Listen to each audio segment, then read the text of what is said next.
whole sense of time falls away, Mm-hmm, right? mm-hmm. And like what's left, this is your natural state. Mm. So a lot of Hello, everyone. I'm Pamela Coons at the Wellness Radio TV. I'm here with Haya Sharon Heller, who is an Ayurveda health coach. And I'm really excited that I am getting ready to get this treatment where you drip oil on your head, and it's very relaxing.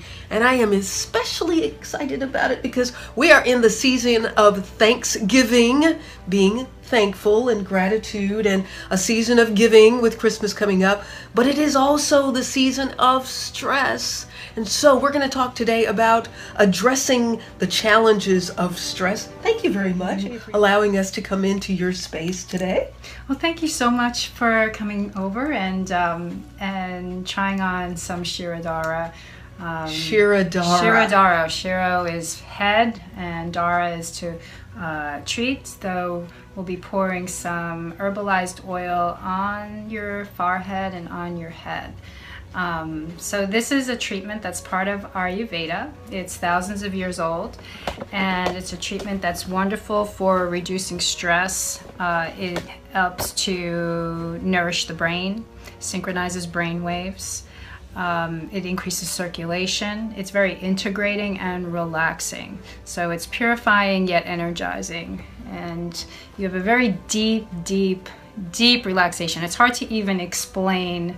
It's like saying, tell me what an apple tastes like if you never tasted an apple. You know, it's kind of something you need to experience. Is this something that people can use on a regular basis, or how does it work? Once a week, once a month? The best way to utilize this practice? So it's really according to the individual how to use the practice. Often it's combined with a massage, but it doesn't have to be. It's great for treating conditions of the nervous system, anxiety, worry, and brain health overall. So it can be used, sometimes people take a little retreat and do a few days in a row, having a deeper effect, because your body remembers it. So each time you do it, you can go a little deeper. Some people come maybe a few in a row, and then they come back once every couple of weeks. It is also a component of a detox and rejuvenation program called Panchakarma, where it's combined with other things like diet and lifestyle and some other treatments of massage and steam and such to have a rejuvenating or detoxifying program. Hiya, we hear so much about the opioid epidemic. You know, we go through phases of epidemics that get talked about in the media a lot, whether it, you know, before people were talking about substance abuses, whether alcohol, crack, cocaine, meth, and now we're talking about opioids. But really and truly, the one thing that has been consistent is stress, and stress is as dangerous, or even in some cases more dangerous than some of these other things that we're talking about. Is that not correct?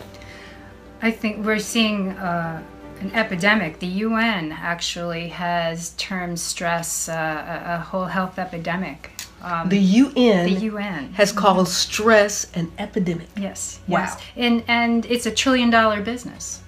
It's $1 trillion business. It's really at the root cause. They're saying almost between 70 and 90% of our major illnesses today have a stress component. You know, when we look at cancer, diabetes, stroke, many health conditions at the root, stress is a contributor.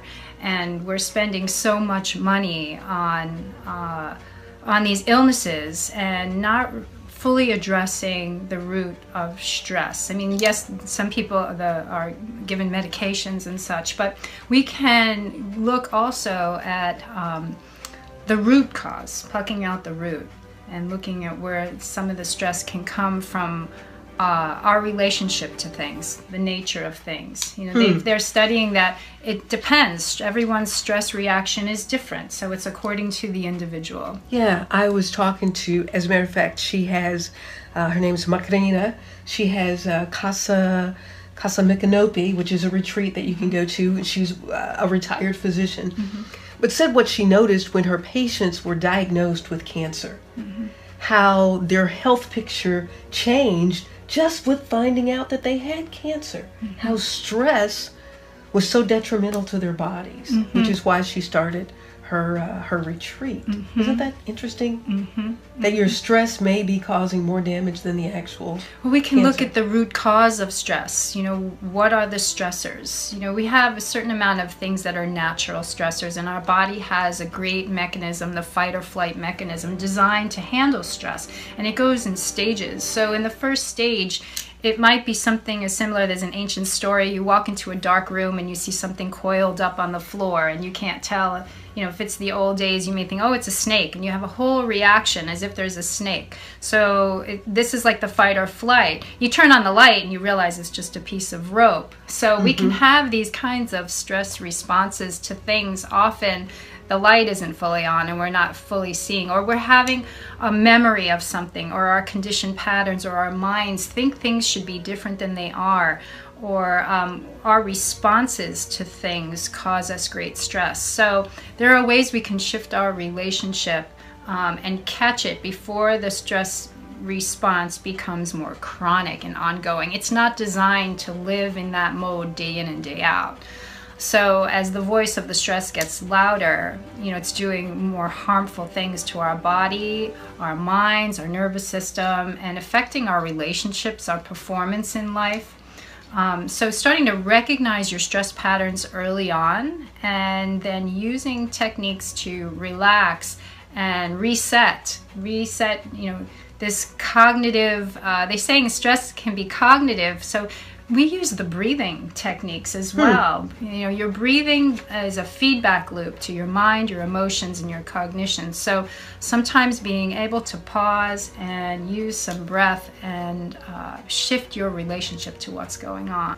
And there's so many things that can cause people stresses, from not feeling that you have the picture perfect family for the holidays, the Hallmark family on the card, or that you're not going to have enough money to buy the right gifts or any gifts, that you're not going to be with a certain person, whether it's a loved one that's deceased or a relationship that's broken up. How do people deal with the various stresses that come with the expectations of the holidays? It's a way of life if someone's mind is functioning like that, or they're functioning day in and day out from a place of thinking life has to be a certain way. That's like a setup for failure and for stress. You're stressed out trying to get everything just the way your mind thinks it should be, rather than having a clean slate and just looking and being the observer to see how is it and how can I contribute. And contributing from a place of relaxation rather than getting frantic about things that have to be a certain way. Yeah, and even the promotions for Christmas is called the hustle and bustle. Just that little phrase in of itself makes you feel like, ooh. Yeah, do we have to buy into all of that? Well, we all have. Is there a way to, reframe our relationship to the holidays where we're, what's the vision and focus is to be able to have quality time with family or friends, or even if you're by yourself, to have contemplative time and using the subtleties of the joy of the season to help you grow as a person. And as we're trying to go through the hustle and bustle and the shopping for our family, for our children, how does that impact the children that you're working so hard to get gifts for? How do we transfer that stress that we're feeling onto the rest of our family members, and mainly our children? Well, I would imagine that, it's a pattern that families get into patterns, people get into patterns of being, so they're likely like that all the time, and then it just gets heightened at the holidays. So, you can start now with, if you're not already, recognizing if you're leaning into those patterns, and, making it's more of an inside job, quality time with your kids, giving them love and attention through your presence rather than presence, through being there for them, paying attention, listening to them. But how do you talk kids through the Toys R Us commercials that are telling them that they're supposed to get presents, and then you say to your child, but honey, I'm here with you. And you are not in the Toys R Us commercial, so they're not that happy that you're there with them. You know? It's like, listen, I was having dinner with my little niece. She's 6 years old, Taylor. Hello, Taylor. And I said to her, Taylor, I understand you had a birthday. She said, yes, I did. And you didn't get me a present. She's 6. Wow. Because everything tells these kids that they're supposed to get some things, and people go in debt and they're paying interest on some toys, and they don't, the kid doesn't even know where the arm for the doll is, and you're still paying on it. So how do we help our children? It sounds like a syndrome of everyone feeling separate and being validated on this level. And, you know, when we let things like the advertising dominate kids rather than, you know, being in nature, spending time together, and focusing on, you know, maybe crafting things at home, cooking things, singing songs, playing games, and allowing things to be creative, thinking about others and how we impact other people at the holiday time. Explain to everybody this treatment that I'm going to get today and how it's supposed to get me all calm. Well, we're going to start with a massage to Pamela's head, face, neck, and shoulders. And then we're going to drip some herbalized oils that are warm on her forehead and on her head. And this stimulates many points on the head that relate to the nervous system. So it will, the oil will be moving across her forehead in specific patterns from side to side. So this opposite, going from side to side, is like a windshield wiper for your brain. It helps to purify and nourish the brain. There are places in the brain that are depleted when we have stress. The stress hormones, adrenaline and cortisol, affect the brain. And so if we catch it early on, we can use this treatment of oil to nourish and restore the brain. Is there any, has there been any work done on how this would help people with cognitive issues like Alzheimer's? Yes, it's been helpful for things like Alzheimer's and dementia. It really nourishes the brain. And it increases circulation so that plaques don't form as quickly. So the plaques are a lot of the culprit in Alzheimer's and dementia. Things blocking. So it's a combination of cleansing and rejuvenating. You know, it takes you into a very relaxed place called the alpha state, where you have an experience of your mind being so still, where time and space just fall away, and what's left is actually your natural state of being, which is extremely relaxing. And most of us have not been there. Most people live their lives not very far, they live their lives removed from their natural state. Removed from my natural state of being. There's so much leaning into everything out in the world, the shopping, the this, the mind, the thoughts, I have to do this, I have to, being the doer. Yes, so having breaks where that really becomes quiet and still, and you realize things spontaneously emerge when you're relaxed. I had a teacher once said to me, when you're stressed, you're good for nothing, and when you're relaxed, you're good for everything. When you're stressed, you're good for nothing. When you're relaxed, you're good for everything. Well, I am going to, that's pretty good. I like that. Start my treatment of Shirodhara, and I'll let you know how it goes. Let's get started. Okay.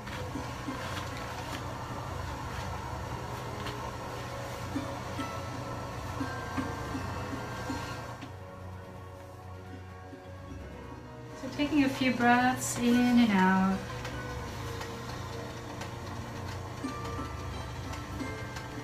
Exhaling, relaxing into the table.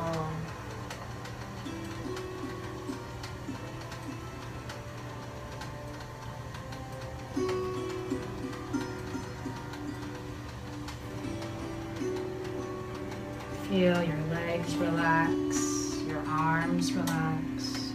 Feel your spine relaxing even a little more. Feel your shoulders relax. Feel your face soften.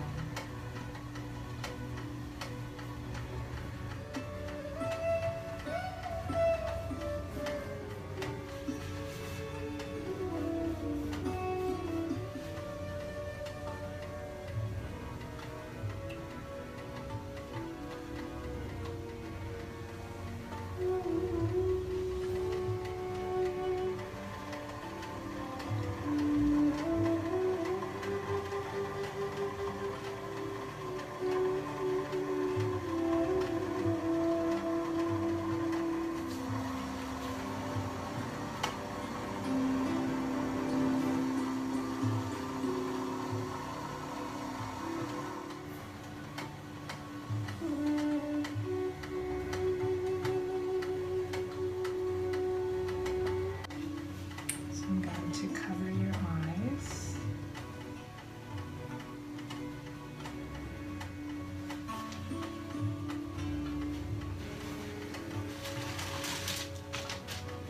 And put something under your head to catch the oil.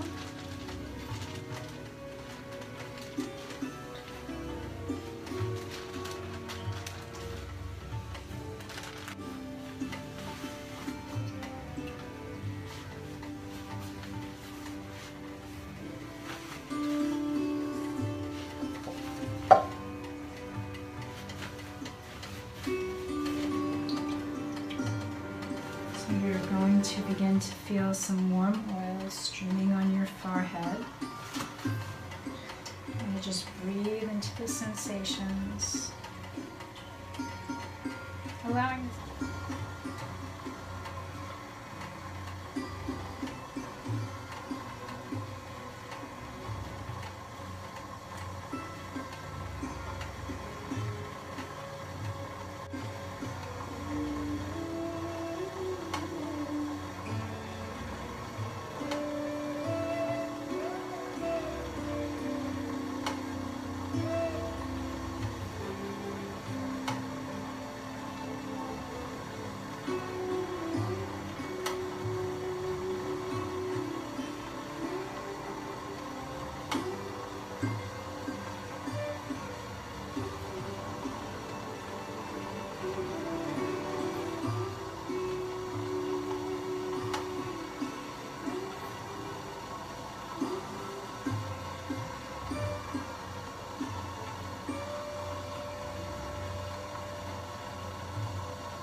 Just really relaxed.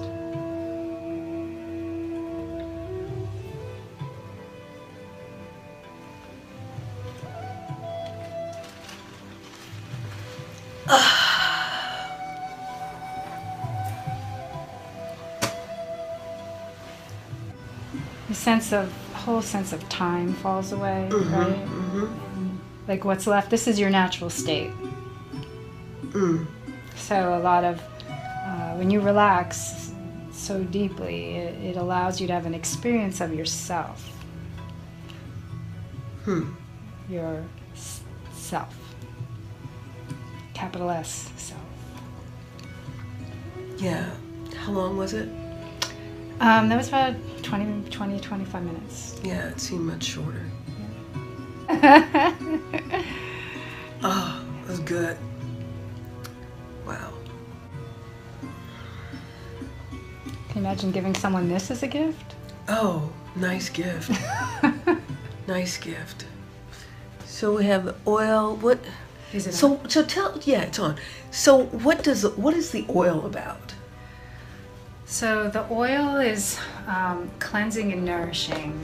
It's very nourishing, and we use an herbalized oil with specific herbs that help to calm the nervous system, rejuvenate the brain, the mind, emotions, and it's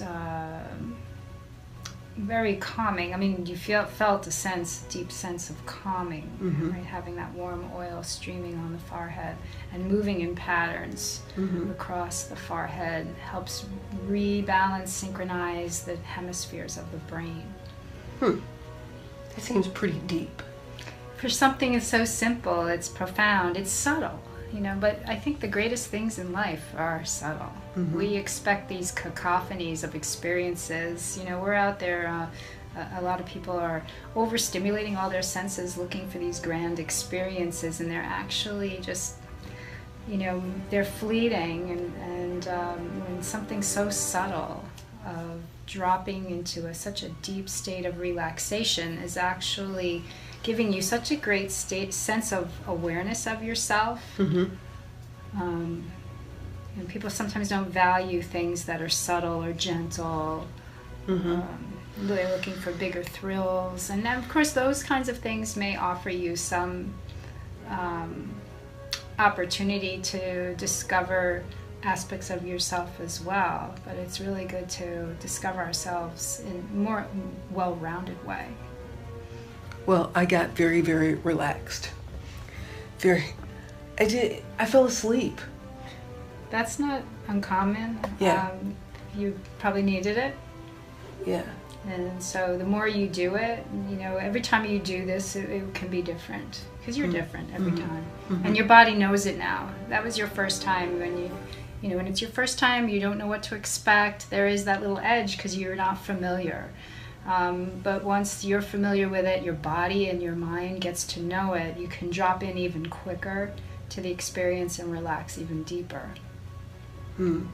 And what are the benefits? What should I be experiencing over the next 24 hours after something like this? For everyone it's different, and each time you do it, for every individual it'll be different. It peels away layers, so it just depends what's there. For some people, they just have a deep sense of calm and relaxation, and then later on or tomorrow you may feel an increase in energy and vitality. You may gain some insight, some clarity from being so still. You might have some creative or insightful wisdom that emerges. For some people, memories can come up, thoughts of old memories that they forgot all about resurface, and as long as you use that as an opportunity to let it go, then that's good too. It's a detox of experiences that have not been fully digested. So if those things come up, just to not ruminate on them, but to acknowledge it and let it go. So it depends on the person, but it's deeply relaxing, and you have an experience of yourself minus the mind, minus the thoughts, in such a relaxed state where the body and mind are just so relaxed that they're rejuvenating themselves. What a wonderful gift to give during this season of gratitude and holiday giving to give someone this kind of gift to be with themselves and to find that state of relaxation that rejuvenates, Right, as 'cause opposed to take the things that take away from us. Isn't it like a gift when you give someone a gift, or you meet somebody, or you're with somebody? Don't they remember how you made them feel? So this is a gift that allows someone to feel something and experience something within themselves that's very purposeful. Can children do this? Yeah. Yes. How young? I mean, it really depends on the child for them to lay still. You know your child, for them to lay still. It's very good for any type of mental problem, mental illness, autism, brain injuries, things of that nature, anxiety, depression. Wow. It's very, very good, very good. I just experienced Shirodhara. The practice of using oil and warm oil to help reset things with the brain, and that was very, very nice, having the oil on my forehead like that. Thank you so much. Thank you so much. Yes, Thank you for experiencing it. Yeah. I think it's important for people to know about these things, that they're available, and there are ways to take care of ourselves and the people we care about. Yeah. Well, thank you all so much for joining us, and I hope you will find a place in yourself that you can. Hey, what am I supposed to be saying? I'm pretty relaxed. Treatment worked. Treatment successful. It did what it's supposed to do. Hope you can find a place in your area, or even just going to a quiet place in your home. But this would be a great gift to give. If you're looking for something to give me, you can give me another one of these treatments. I'll also be at the Gainesville Retreat Center in Gainesville. So if you want to come, and if you don't live in Gainesville and you want to come and have an experience of Ayurveda and a program designed for you, I'm working together with Shanna Smith at the Gainesville Retreat Center. So nice. Yes, we can create a whole experience. Her center is on 108 acres of wildlife preserve here in Gainesville. Oh wow, Yes. Nice. I'd like to come there and see that. Yes. That'd be very nice. In the meantime, as you are preparing for this season of holiday season, you take care of you first, because we can't take care of others until we take care of ourselves, and you please do that. I'm Pamela Coons at the Wellness Radio TV. Remember, there is healing at the well. Thank you.